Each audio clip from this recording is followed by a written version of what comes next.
আমি শিশুদের বন্ধু, আমি যুবকদের ভাই, আমি বয়স্কদের সহযোদ্ধা, আমার বোনদের আমি ভাই। সুতরাং তাদের মুক্তির জন্যই আমি দায়িত্ব নিয়ে আজকে এখানে দাঁড়িয়েছিলাম। আল্লাহর ইচ্ছা শরীর আমাকে সাময়িকভাবে সহযোগিতা করে নয়, এটাও আল্লাহর ইচ্ছা যে এখন আল্লাহ আমাকে কথা বলার সুযোগ দিচ্ছেন।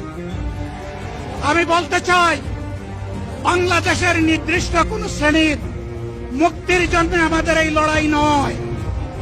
রাস্তার একজন পরিচ্ছন্নতা কর্মী, চা বাগানের একজন শ্রমিক, রক্ত পানি করে ঘাম জড়ানো আমার একজন রিক্সা চালক ভাই মাঠে ময়দানে বাংলাদেশের মানুষের মুখে যারা এক মুঠো ভাত তুলে দিতে চায়, আমার সেই কৃষক বন্ধুটি, আমি তাদের হয়ে আজকে এখানে কথা বলতে এসেছি।